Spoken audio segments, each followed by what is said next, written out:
Pak Jokowi reputasinya dan kredibilitasnya itu payah. Saya mohon Pak Jokowi dan orang-orangnya ngaca dah. Ya rakyat tuh bosen. You nggak mampu kok, as simple as that, you nggak becus. Lamun siro sakti, ojo mateni. Kuat, meskipun kamu sakti, meskipun kamu kuat, jangan suka menjatuhkan.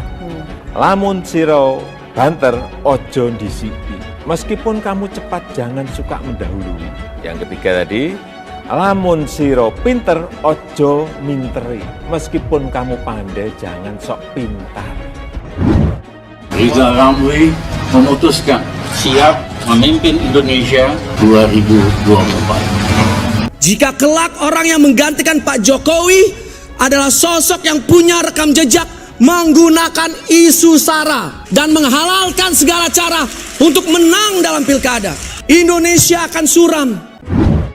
Kalau ada kompetisi presiden yang fair, hanya dua orang yang bisa mengalahkan Pak Jokowi. Satu Anies Baswedan, kedua Rizal Ramli. Kalau yang lain sih masih ecek-ecek lah.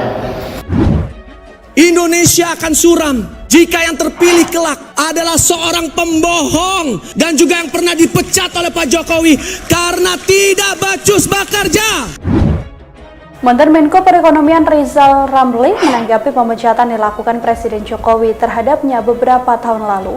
Namun Rizal Ramli hanya bekerja selama 11 bulan sebelum akhirnya dipecat oleh Presiden Joko Widodo.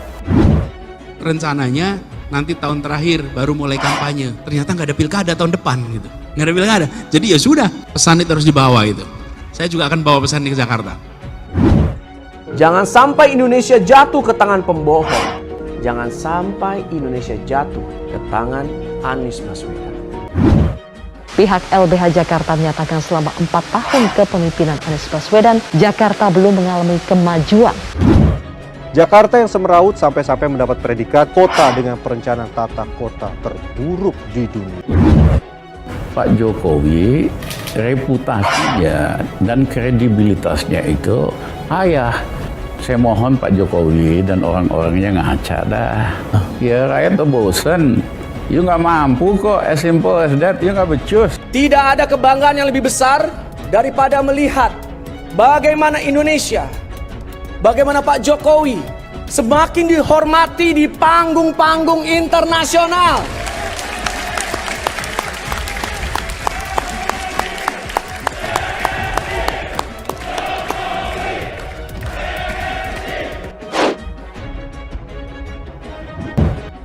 Karena kodok itu kan berasalnya dari cebong. Cebong dari Solo dibawa ke istana. Bapak Joko Widodo itu simbol negara, pantas tidak? Sangat kurang ajar. Kritik itu ya boleh-boleh saja. Tapi juga ingat, kita ini memiliki budaya tata krama, memiliki budaya kesopan santunan. Saya sesalkan yang menghina, menyerang simbol negara.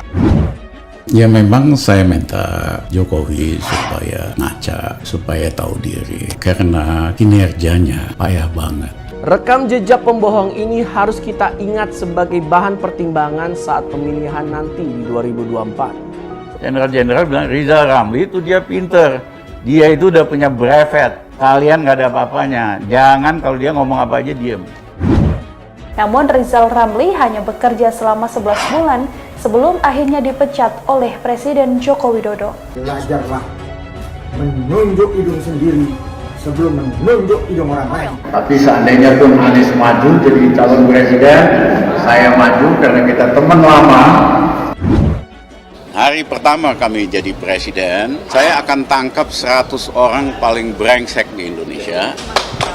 Kita buang ke Pulau Malaria. Seandainya mereka sakit, kena malaria dan meninggal, yang melanggar hak asasi manusia bukan Rizal Ramli, tetapi nyamuk malaria. Yakin kalau presiden diganti sama elu bisa lebih baik gitu.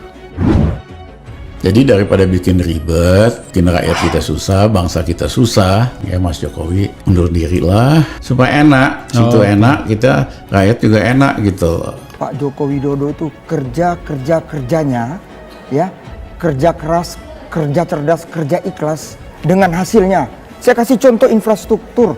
Ya, berapa presiden kita panjang jalan yang dia bangun lebih panjang. Itu fakta. Pak Jokowi reputasinya dan kredibilitasnya itu ayah.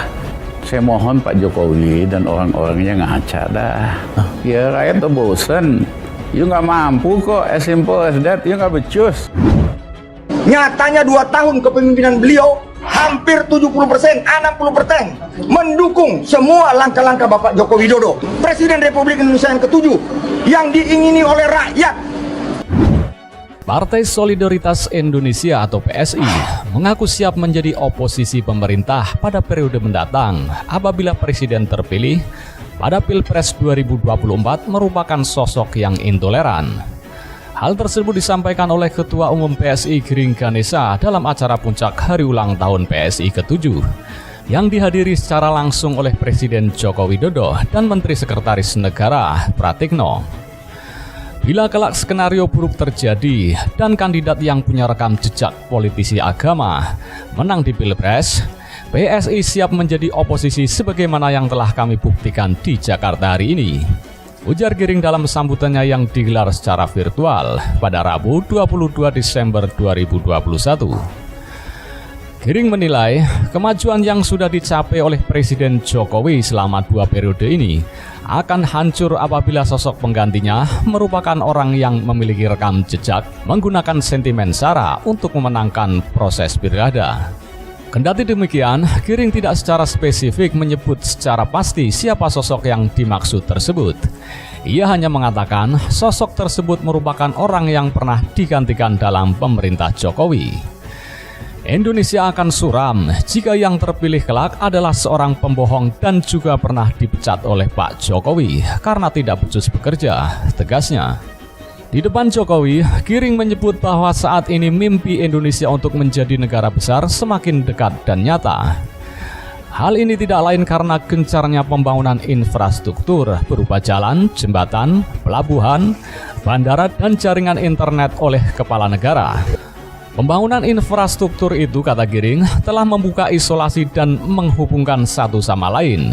Dengan demikian, semakin mudah bagi masyarakat untuk bekerja sama. Giring pun menyebut bahwa berbagai pembangunan dan kebijakan yang ditempuh Jokowi telah membawa nama Presiden Republik Indonesia ini harum di kancah internasional.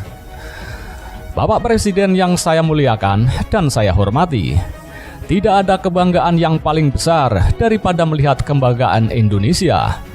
Bagaimana Pak Jokowi semakin dihormati di panggung-panggung internasional, ujar Giring, yang lagi-lagi diikuti seruan Jokowi dan PSI dari para kader. Melihat bagaimana gestur para pemimpin dunia yang respek terhadap presiden kita, Presiden Republik Indonesia, Bapak Joko Widodo, tuturnya. Menurut Giring, ekonomi Indonesia saat ini semakin kuat. Hal ini jadi modal bagi negara untuk terus maju, terlebih dengan adanya dukungan generasi muda. Giring lantas menyampaikan apresiasi atas kinerja Jokowi dalam menangani pandemi. Dia mengatakan Jokowi berhasil memulihkan ekonomi yang sempat ambruk karena wabah. Ex-vokalis grup band Nidji itu bahkan tak segan-segan memuji Jokowi sebagai presiden terbaik dalam sejarah negeri ini. Dengan kerendahan hati saya yang paling dalam, saya ingin mengajak sis and bro yang berada di ruangan ini dan yang sedang menonton live untuk semua berdiri, memberikan penghormatan kepada presiden terbaik yang pernah dimiliki oleh Republik ini, Presiden Joko Widodo, ucap Giring berapi-api. Serentak para kader berdiri dari kursinya sambil meneriakkan nama Jokowi dan PSI berulang kali. Tampak Jokowi juga ikut berdiri dari kursinya dan mengangguk sebagai tanda terima kasih. Jika kelak orang yang menggantikan Pak Jokowi adalah sosok yang punya rekam jejak menggunakan isu SARA dan menghalalkan segala cara untuk menang dalam pilkada, Indonesia akan suram. Jika yang terpilih kelak adalah seorang pembohong dan juga yang pernah dipecat oleh Pak Jokowi karena tidak becus bekerja, kemajuan kita akan terancam. Jangan sampai Indonesia jatuh ke tangan pembohong. Jangan sampai Indonesia jatuh ke tangan Anies Baswedan. Banyak orang yang bertanya ke kita, apa kuncinya? Banyak sekali. Ini tidak ini bukan kerja 1, 2, 3 orang. Ini kerja gotong royong, semuanya bekerja. Nggak bisa kerja kalau ada yang mengklaim, wah ini suksesnya presiden, nggak ada. Nggak boleh seperti itu. Karena ini saya rasakan semuanya bekerja. Dan negara lain itu yang nggak punya. Gotong royong itu yang nggak punya. Dari yang level atas sampai di puskesmas, semuanya bekerja keras, betul-betul mati-matian. Kalau negara lain hanya punya rumah sakit, kita sampai memiliki 10.000 puskesmas di seluruh tanah air. Indonesia adalah negara besar dengan jumlah penduduk 270 juta jiwa. Terbesar keempat di dunia. Dengan jumlah penduduk yang besar itu, dengan daya beli yang terus meningkat, Indonesia memiliki potensi pasar yang juga sangat besar. Kekuatan pasar yang sangat menjanjikan. Namun, jangan sampai dengan kekuatan pasar yang besar itu justru dimanfaatkan oleh orang lain, oleh negara lain. Kita harus memanfaatkan pasar yang besar ini untuk meningkatkan industri di dalam negeri. Kita harus memanfaatkan untuk mempercepat industrialisasi, membuat produk dalam negeri dan sekaligus menciptakan lapangan kerja.